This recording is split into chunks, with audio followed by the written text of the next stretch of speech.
Foundation YouTube channel पे आप लोग का बहुत बहुत स्वागत है। आज हम लोग first BSSC inter level mains के लिए बहुत ही इंपॉर्टेंट टॉपिक पंचायती राज और सामुदायिक विकास को डील करने वाले हैं। इससे पहले आप लोग जानिए कि इस एग्जाम में पंचायत सचिव के लिए 3161 पोस्ट का आवंटन किया गया है। वहीं पर राजस्व कर्मचारी के लिए 4353 पोस्ट का आवंटन किया गया है। और आपकी जानकारी के लिए मैं बता दूँ, पंचायत सचिव तो फुली पंचायत में ही काम करेंगे, क्योंकि पंचायत का वो नोडल ऑफिसर होते हैं सरकार के द्वारा प्रतिनियुक्त, और राजस्व कर्मचारी का काम भी पंचायत और ग्रामीण क्षेत्र के परिवेश में हो रहा है। तो इस लिहाज से ये जो टॉपिक है पंचायती राज और सामुदायिक विकास बहुत ही इंपॉर्टेंट हो जाते हैं और कंफर्म हो जाए कि इस एग्जाम में 4 से 5 क्वेश्चन हर हाल में इसमें पूछे ही जाएंगे।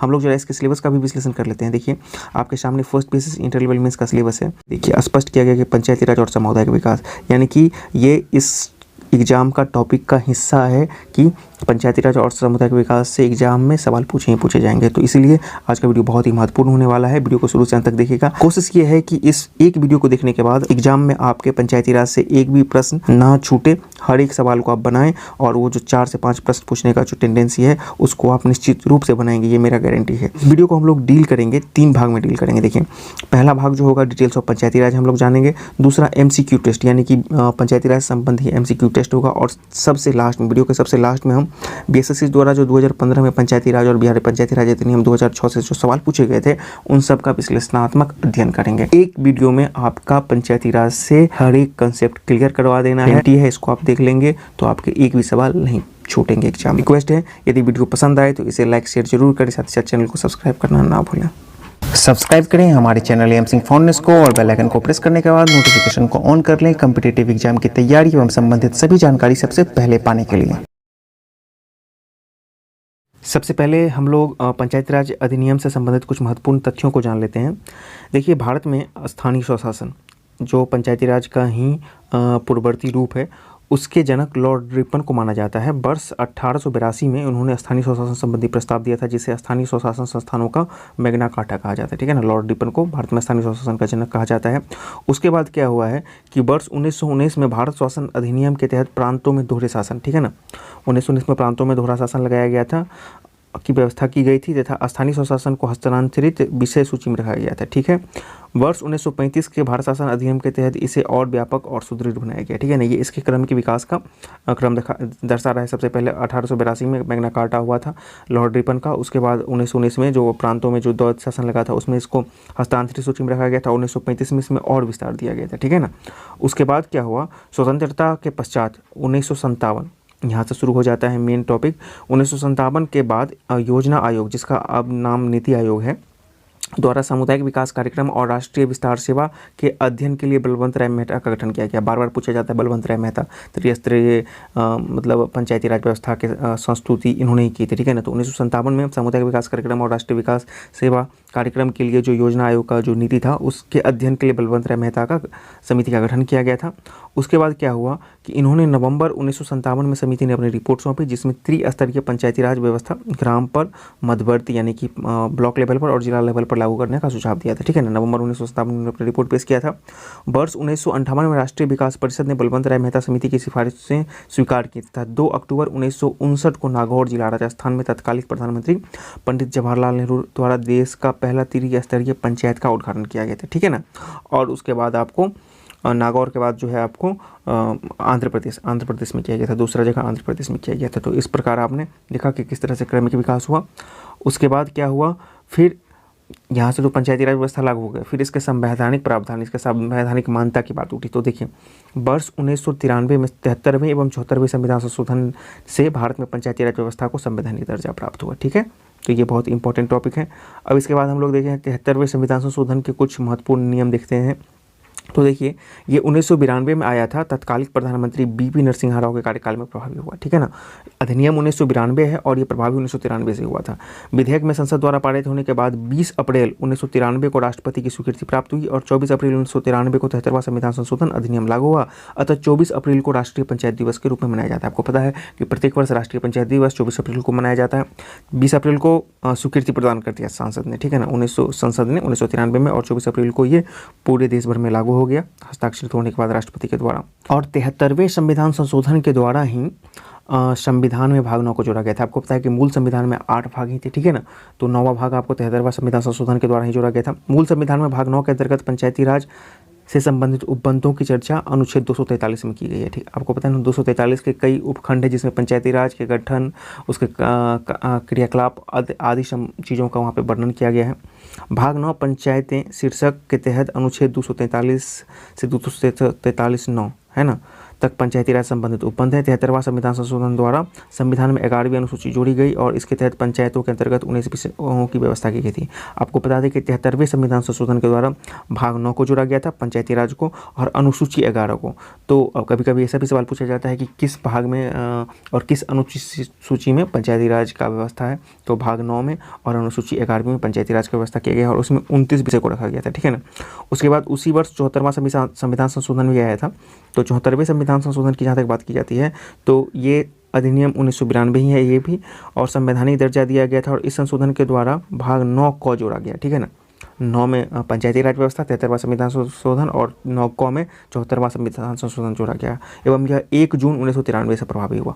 तो देख लीजिए पंचायती राज व्यवस्था जो था 24 अप्रैल 1993 से प्रभावी हुआ था, और ये जो 74वां संविधान संशोधन है कि नगर पालिकाओं से जो भी प्रावधान थे वो 1 जून 1993 से प्रभावी हुए थे। ठीक है। 74वें संविधान संशोधन के बाद नगर पालिकाओं और नगर निगम के बारे में उपबंध जो है 243 से लेके 243 से लेकर 243 तक किए गए हैं। ठीक है ना। जिस तरह से पंचायती राज के त्रिस्तरीय हैं उसी तरह से नगर पालिका और नगर निगम के भी 3 स्तरीय हैं। पहला देखिए नगर पंचायत, ऐसे संक्रमणशील क्षेत्र जो गाँव से शहरों में परिवर्तित होते हैं। ठीक है ना। तो वो आपके नगर पंचायत हो जाएंगे। उसके बाद आता है दूसरे लेवल पर आपको नगर पालिका परिषद, छोटे शहरों अथवा लघु नगरीय क्षेत्रों को गठित किया जाता है ऐसे में नगर पालिका परिषद में, और नगर निगम बड़े नगरीय क्षेत्रों और महानगरों को गठित किया जाता है। वर्तमान में बिहार में करीब 11 नगर निगम हैं। ठीक है ना। उसके बाद है देखिए इस संशोधन के द्वारा 74वें संविधान संशोधन के द्वारा 12वीं अनुसूची को संविधान में जोड़ा गया था और इसके अंतर्गत 18 विषयों को रखा गया था। यानी कि पंचायती राज अधिनियम में आपको 29 विषयों को रखा गया था और नगर पालिकाओं में जो 74वां संविधान संशोधन है उसमें 18 विषय को रखा गया है। और आपको बता दें कि पंचायती राज को भाग 9 में रखा गया है और नगर पालिका नगर निगम को 9 क में रखा गया। ठीक है ना। तो ये सारे के सारे प्रावधान है और उसको रखा गया है पंचायती राज को 11वीं अनुसूची में और नगर पालिकाओं को रखा गया है आपको 12वीं अनुसूची में। तो ये कुछ प्रावधान थे। अब इसके बाद हम लोग देख लेते हैं पंचायती राज अधिनियम से संबंधित कुछ महत्वपूर्ण तथ्य के बारे में हम लोग जानते हैं। वर्तमान में पंचायती राज व्यवस्था नागालैंड, मेघालय और मिजोरम राज्यों को छोड़कर अन्य सभी राज्यों तथा दिल्ली को छोड़कर सभी केंद्र शासित प्रदेशों में है। यानी कि केंद्र शासित प्रदेश की बात की जाएगी तो दिल्ली में नहीं होगी, और यदि सिंपल राज्यों की बात की जाएगी तो नागालैंड, मेघालय और मिजोरम में पंचायती राज व्यवस्था नहीं है, बाकी सब जगह है। आगे देखते हैं कि 73वां संविधान संशोधन के बाद पंचायती राज अधिनियम का निर्माण करने वाला प्रथम राज्य कर्नाटक है। ठीक है ना। नियम बनाने वाला प्रथम राज्य 73वें संविधान संशोधन के बाद कर्नाटक, लेकिन इसे लागू करने वाला प्रथम राज्य मध्य प्रदेश था। उसके बाद आप लिखिए नगर निगम का सर्वप्रथम स्थापना जो मद्रास में 29 सितंबर 1688 को हुआ था। तो बहुत पहले ही हो गया था नगर निगम का स्थापना, जबकि बिहार में 1952 में नगर निगम का स्थापना हुआ था। इसको भी याद रखिएगा। ये तो हो गया कुछ महत्वपूर्ण तथ्य। अब हम लोग जान लेते हैं। देखिए पंचायती राज संबंध और इसके सुधार के लिए कई महत्वपूर्ण समितियों का गठन किया गया था। इस समिति से भी कई सवाल पूछे जाते हैं, तो देख लेते हैं। बलवंत राय मेहता समिति त्रिस्तरीय पंचायत की सिफारिश की थी, 1957 में आया था। अशोक मेहता 1970 में आया था। PVK राय समिति 1985 में आया था।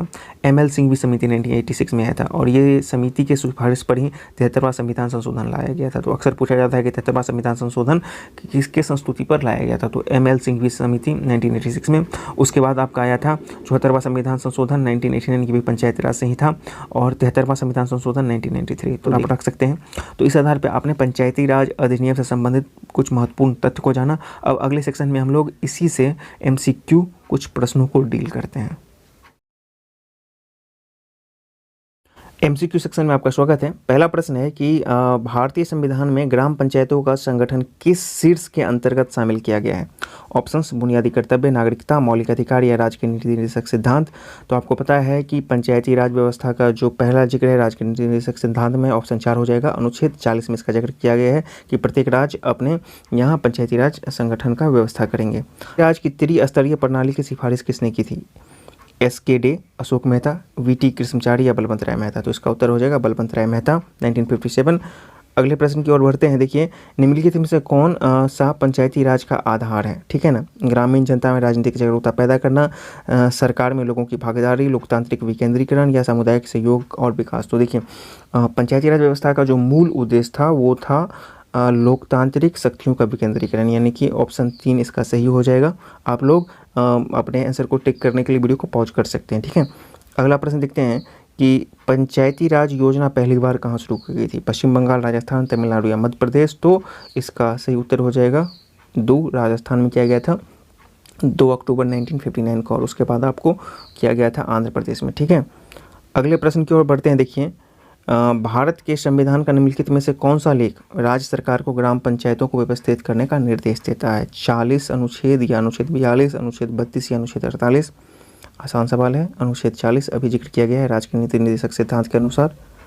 अगला प्रश्न देखते हैं, संविधान का कौन सा भाग पंचायतों के लिए प्रावधान है? भाग 6, भाग 7, भाग 10 या भाग 9? तो अभी इससे पहले सेक्शन में हम लोग डील किए थे, इसका उत्तर हो जाएगा भाग 9। 73वें संविधान संशोधन के बाद भाग 9 को जोड़ा गया था। पंचायती राज संस्था में सबसे कम इकाई यानी कि सबसे जो निचले लेवल पर कौन है? पंचायत समिति, जिला परिषद, निगम या ग्राम पंचायत? तो इसका उत्तर हो जाएगा 4, ग्राम पंचायत सबसे निचले स्तर पर है। अगला प्रश्न देखते हैं, 3 स्तरीय पंचायती राज व्यवस्था की परिकल्पना उन राज्यों के लिए की गई है जहां की आबादी ऊपर हो किससे? 18 लाख, 22 लाख या 20 लाख या 24 लाख? ऑप्शन सोच लीजिए। इसका सही उत्तर हो जाएगा 20 लाख। जिस राज्यों की आबादी 20 लाख से ज़्यादा है वहीं पे त्रिस्तरीय पंचायती राज व्यवस्था की सिफारिश की गई है। ठीक है ना, कुछ राज्यों में अभी भी 2 स्तरीय पंचायती राज व्यवस्था लागू है, उसको भी हम लोग आगे देखेंगे। प्रश्न देखते हैं कि पंचायती राज के क्षेत्र में 73वें संवैधानिक संशोधन द्वारा निम्नलिखित में से कौन सा प्रस्ताव नहीं दिया गया था? ऑप्शंस देखिए, चुनाव 6 महीने के समय में आयोजित किए जाएंगे यदि पंचायत राज संगठनों को राज्य सरकार द्वारा सुपरसीड या भंग नहीं किया जाता है, बिल्कुल सही है। सभी निर्वाचित ग्रामीण स्थानीय निकायों में 30% सीट सभी स्तरों की महिला उम्मीदवारों के लिए आरक्षित होंगे, बिल्कुल सही है। मूल संविधान में ऐसा ही किया गया था प्रावधान। पंचायती राज संस्थानों को संसाधन आवंटित करने के लिए राज्य उसके वित्त आयोग का गठन करेगा, ये भी सही है। पंचायतों को राज्य वित्त आयोग से ही मदद मिलता है वित्तीय। पंचायती राज चुने गए कार्यकर्ताओं को अपने कार्यालय में रखने के लिए अघोषित कर देगा अयोग्य यदि उसके पास 2 से अधिक बच्चे हैं, बिल्कुल ये गलत है, इसका कोई प्रावधान नहीं है। तो ऑप्शन 4 जो है ये गलत कथन है 73वें संवैधानिक संशोधन में। अगला प्रश्न देखते हैं कि सभी राज्यों में पंचायत राज योजनाएं लागू हैं, मौजूद हैं, किसको किसको छोड़ के? ऑप्शंस देख लीजिए, नागालैंड, मेघालय, मिजोरम, गोवा, छत्तीसगढ़, उत्तराखंड, त्रिपुरा, असम, हरियाणा, सिक्किम, अरुणाचल प्रदेश और हिमाचल प्रदेश। तो अभी पहले के सेक्शन में हमने इसको जिक्र किया था, 3 राज्यों को छोड़ के बाकी सब जगह लागू है, तो वो 3 राज्य कौन से हो जाएंगे? तो ऑप्शन 1 सही है, नागालैंड, मेघालय और मिजोरम को छोड़कर बाकी सभी राज्यों में लागू है। अगला प्रश्न देखते हैं, बारिश है क्या क्या है? 2 स्तरीय व्यवस्था का निर्माण करना, अनुसूचित जाति और अनुसूचित जनजाति के लिए सीटों का आरक्षण, पंचायती राज संस्थानों को कराधान की अनिवार्य शक्तियाँ, पंचायती राज मामलों में राजनीतिक दलों की खुली भागीदारी और सुपर सीड चुनावों को 1 वर्ष के भीतर आयोजित किया जाना। तो देखिए, अशोक मेहता समिति जो सिफारिश किए थे उन्होंने इन चारों का जिक्र किया था। ऑप्शन 1, 2, 3, 4 चारों का जिक्र किया था, लेकिन ऑप्शन 5वां नहीं होगा। ठीक है ना, तो इस आधार पे इसका जो सही उत्तर हो जाएगा देख लीजिए 3 हो जाएगा। तो 3 और 4 सभी सही हैं। अगला प्रश्न देखते हैं, ब्लॉक स्तर पर पंचायत समिति क्या है? एक सलाहकार निकाय, एक प्रशासनिक प्राधिकरण, एक सलाहकार समिति, एक पर्यवेक्षकी प्राधिकरण। तो ब्लॉक स्तर पर जो पंचायत समिति होती है वो एक प्रशासनिक प्राधिकरण होता है। ये प्रश्न पूछा जा चुका है बीएसएससी के पूर्व के एग्जाम में। ठीक है ना, तो इसका ऑप्शन सही 2 हो जाएगा। पंचायतों के राजस्व के निम्नलिखित स्रोतों पर विचार करें। वित्त प्राधिकरण द्वारा स्थानीय प्राधिकरण अनुदान, केंद्रीय सहकारी बैंकों द्वारा सहायता, केंद्र द्वारा प्रायोजित योजनाओं के लिए आवंटन, राज्य वित्त आयोग, नाबार्ड से आवंटन। तो देखिए, पंचायती राज को उपरोक्त चारों से वित्तीय आवंटन मिल सकता है या मिलता है, तो इसका ऑप्शन हो जाएगा सही 4। 1, 2, 3, 4 सभी सही हैं। अगला प्रश्न देखते हैं, पंचायती राज डैश पर आयोजित किया जाता है? गांव और ब्लॉक स्तर पर, गांव, ब्लॉक और जिला स्तर पर, गांव, ब्लॉक, जिला, राज्य स्तर पर, ब्लॉक स्तर पर। तो पता है पंचायती राज जो वर्तमान में मुख्य रूप से लागू है वो त्रिस्तरीय लागू है और वो है ब्लॉक, गांव, ब्लॉक और जिला स्तर पर। तो ऑप्शन 2 इसका सही हो जाएगा। हर एक क्वेश्चन को आप स्क्रीनशॉट कर सकते हैं। अगला प्रश्न देखते हैं, 3 स्तरीय पंचायती राज व्यवस्था के मध्य में यानी कि मिडिल में क्या है? सबसे निचले स्तर पर ग्राम है, तो मध्य में क्या हो जाएगा आपका? ऑप्शन देख लीजिए, जिला परिषद, यूनियन बोर्ड, पंचायत समिति या ग्राम पंचायत। तो उसका सही उत्तर हो जाएगा सी, पंचायत समिति। अगला प्रश्न, 1992 में संसद द्वारा ऐतिहासिक पंचायती राज विधेयक को अपनाया गया था, किस संशोधन के रूप में? 72वां + 1, 70वां, 74वां या 68वां? तो 72वां + 1 यानी कि 73वां। तो इसका सही आंसर हो जाएगा 1 यानी कि 73वां। 72 + 1 73। ठीक है, अगला प्रश्न देखते हैं, इनमें से कौन सी ग्राम पंचायतों की आय का स्रोत है? व्यवसाय कर, विक्रय कर, लेवी टैक्स या आयकर? तो इसका उत्तर हो जाएगा लेवी कर। लेवी कर वो कर होता है जो पंचायत जो होता है ग्रामीण हाट बाजार आदि पे लगाता है। अगला प्रश्न देखते हैं, इनमें से कौन पंचायती राज संस्था नहीं है? ग्राम सहकारी समिति, ग्राम पंचायत, न्याय पंचायत और ग्राम सभा। तो देखिए, ग्राम पंचायत, न्याय पंचायत और ग्राम सभा पंचायत राज संस्था का अंग है, लेकिन ग्राम सहकारी समिति पंचायती राज संस्था का अंग नहीं है। तो इसका ऑप्शन 1 हो जाएगा कि यह पंचायती राज ग्राम सहकारी समिति पंचायती राज संस्था नहीं है। अगला प्रश्न देखते हैं, ग्राम सभा के संबंध में कौन सा कथन सही नहीं है? ग्राम सभा की बात की जा रही है। यह पंचायती क्षेत्र में पंजीकृत मतदाताओं की एक ग्राम स्तरीय सभा है। इसकी शक्तियां विधानमंडल द्वारा निर्धारित की गई हैं। यह वही कार्य कर सकती है जो केंद्र सरकार ने बताए हैं। ग्राम सभा में गांव स्तर पर गठित पंचायत क्षेत्र में निर्वाचित सूची में पंजीकृत व्यक्ति होते हैं। तो देखिए, ऑप्शन 1, 2 और 4 सही है, लेकिन ऑप्शन 3 सही नहीं है। तो इस आधार पे ग्राम सभा के बारे में गलत कथन चुनने को बोल रहा है, तो गलत कथन ये 3 हो जाएगा। ये वही कार्य कर सकती है जो केंद्र सरकार द्वारा बताए गए। बिल्कुल ये गलत है। ये राज्य सरकार के अंतर्गत काम करती है और केंद्र राज्य दोनों के काम के निर्देशों के अनुसार ही काम करती है, ठीक है ना। जैसे मनरेगा केंद्र सरकार और राज्य सरकार के अंतर्गत नल जल बिहार की मैं बात करूँ तो, और अन्य कार्य। अगला प्रश्न देखते हैं, पंचायती राज के संबंध में कौन सा कथन सही है? पंचायती राज संस्थानों का चुनाव राज्य निर्वाचन आयोग कराता है, बिल्कुल सही है। आगे देखते हैं कि पंचायती राज के वित्तीय समीक्षा के लिए 6 साल बाद वित्त आयोग की स्थापना की जाती है, गलत। सिर्फ 5 साल के बाद किया जाता है। माध्यमिक और जिला स्तर के प्रमुखों के लिए प्रत्यक्ष चुनाव होते हैं, गलत। आपको पता है कि प्रमुख और जिला परिषद अध्यक्ष का चुनाव आपको प्रत्यक्ष रूप से होता है। पंचायतों में चुनाव लड़ने के लिए न्यूनतम आयु 18 वर्ष है, गलत। 21 वर्ष है। तो ऑप्शन 1 ही सही है, यानी कि इस प्रश्न का पंचायती राज के संबंध में कौन सा कथन सही है? तो बिल्कुल 1 सही है कि पंचायती राज संस्थानों का चुनाव राज्य निर्वाचन आयोग करता है। अगला प्रश्न देखते हैं कि निम्न में से कौन सा कथन सही नहीं है? देखिए, मध्य प्रदेश में सबसे पहले पंचायती राज व्यवस्था की गई थी।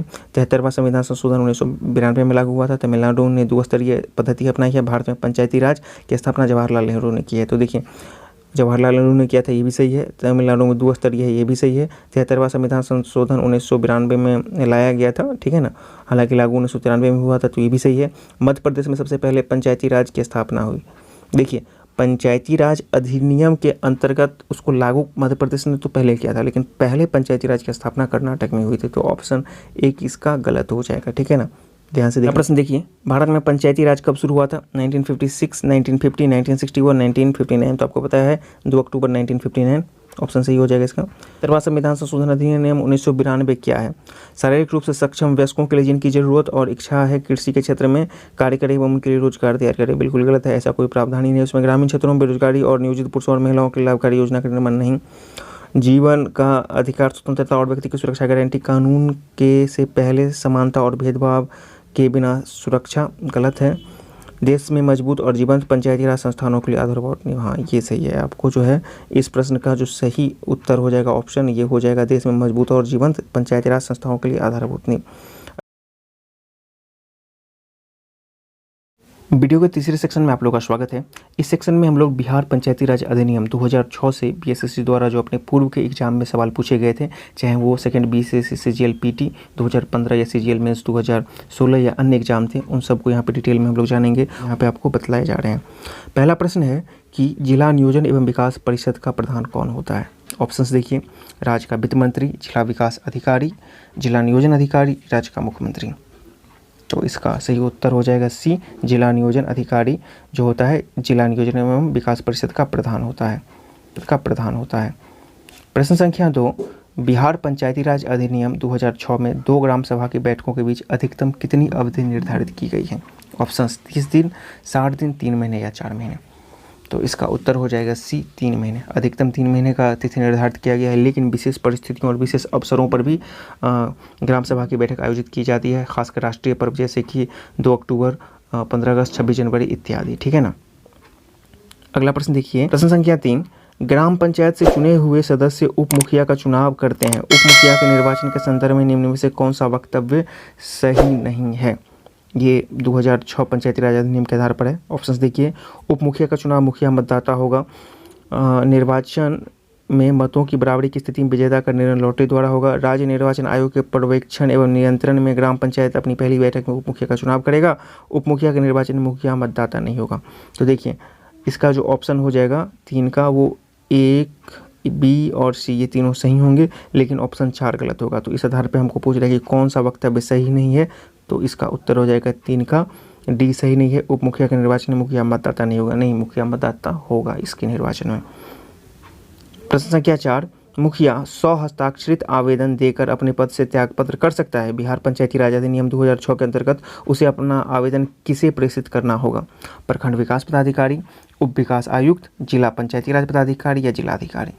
तो इसका सही उत्तर हो जाएगा सी, जिला पंचायती राज पदाधिकारी को उनको अपना आवेदन प्रस्तुत करना होगा। अगला प्रश्न देखिए, ग्राम सभा एक समिति का गठन कर सकती है। इस समिति के गठन किन से किया जा सकता है? ठीक है ना। ऑप्शन देखिए, वार्ड सदस्य, मुखिया, उप मुखिया तथा वार्ड सदस्य, कोई व्यक्ति जो ग्राम पंचायत का धारक हो, ऐसे व्यक्ति जो ग्राम पंचायत के सदस्य ना हो। तो देखिए निगरानी समिति की बात की जा रही है, तो निगरानी समिति ऐसे व्यक्तियों से गठित की जाती है जिसके सदस्य ग्राम पंचायत के सदस्य ना हो। ठीक है ना। तो ऐसे व्यक्ति जो ग्राम पंचायत के सदस्य ना हो, उन्हीं से निगरानी समिति का गठन किया जाता है, क्योंकि निगरानी का काम ही है कि ग्राम पंचायत के कार्यों को निगरानी करें। ऐसे में अपने में से यदि निगरानी समिति के सदस्य का गठन कर दिया जाएगा तो वहाँ पर चीज़ें गड़बड़ा जाएंगी। अगला प्रश्न देखिए, अपील की सुनवाई में ग्राम कचहरी में न्यूनतम गणपूर्ति की संख्या कितनी होगी? मतलब न्यूनतम गणपूर्ति पंचों की संख्या कितनी होनी चाहिए अपील की सुनवाई में? ग्राम कचहरी की बात की जा रही है। 5, 7, 3 या 9? तो न्यूनतम 7 पंचों की संख्या होनी चाहिए ग्राम कचहरी में सुनवाई के दौरान गण आपूर्ति। अगला प्रश्न देखते हैं, बिहार पंचायत राज अधिनियम में ग्राम पंचायत की अवधि 5 वर्ष निर्धारित की गई है। इसकी गणना कब से की जाएगी? पंचायत निर्वाचन अधिसूचना की तिथि से, पंचायत की पहली बैठक की तिथि से, पंचायत निर्वाचन के परिणाम घोषित करने की तिथि से, इनमें से कोई नहीं। तो इसकी जो गणना की जाएगी 5 वर्ष पंचायत की पहली बैठक की तिथि से की जाएगी। ठीक है। प्रश्न संख्या 8, ग्राम पंचायत का कोई सदस्य हस्तलिखित आवेदन मुखिया को समर्पित करके आवेदन दे सकता है और दे सकता है। यहाँ पे आपत्ति नहीं होगा, यहाँ पे होगा त्यागपत्र। ठीक है ना, त्यागपत्र दे सकता है, रेजिग्नेशन। तो बोल रहा है कि त्यागपत्र समर्पित आवेदन समर्पित करने के कितने दिन के बाद त्यागपत्र प्रभावी माना जाएगा? मतलब कि मुखिया को आपने त्यागपत्र दे दिया कोई सदस्य, और कितने दिन के बाद वो प्रभावी माना जाएगा? 7 दिन, 28 दिन जिसमें रविवार शामिल ना हो, 21 दिन या 15 दिन। तो ऐसा प्रभावी माना जाएगा 7 दिन के बाद वो 100 प्रभावी माना जाएगा। अगला प्रश्न देखते हैं, प्रश्न संख्या 9, किन राज्यों में पंचायती राज संस्थानों में स्त्रियों को 50% आरक्षण का वैध किया गया है? बिहार, उत्तराखंड, मध्य प्रदेश, हिमाचल प्रदेश। ये बीपीएससी का सवाल है, 2018 के बीपीएससी का सवाल है पीटी का। तो देखिए सबसे पहला राज्य बना था बिहार 50% आरक्षण देने वाला, उसके बाद उत्तराखंड, मध्य प्रदेश और हिमाचल प्रदेश। अभी जो वर्तमान में इन चारों राज्यों में 50% आरक्षण दिया गया है, तो ऑप्शन डी इसका सही हो जाएगा। तो इस प्रकार आपने आज के वीडियो में पंचायती राज संबंधित कई टॉपिक को कई एंगल से एक्सप्लोर किया। उम्मीद है कि पूरा वीडियो देखने के बाद, इत्मीनान से देखने के बाद, एक बार, 2 बार, कई बार देखें आपके पंचायती राज संस्था के हर एक कंसेप्ट क्लियर हो जाएंगे। यदि कोई डाउट रह जाता है तो उसे आप कमेंट बॉक्स में ज़रूर लिखें, कोशिश की जाएगी कि उसको आपको सॉल्व किया जाए। ठीक है ना। यदि वीडियो पसंद आया है तो इसे लाइक शेयर ज़रूर करें, और हाँ प्लीज़ चैनल को सब्सक्राइब कीजिए। हमारे काम का वही रिवॉर्ड है। यदि आप चैनल पे नए हैं, अभी तक आपने चैनल को सब्सक्राइब नहीं तो चैनल को सब्सक्राइब जरूर करें। वीडियो देखने के लिए बहुत बहुत धन्यवाद। चैनल के साथ बने रहें। मिलते हैं किसी अगले वीडियो में।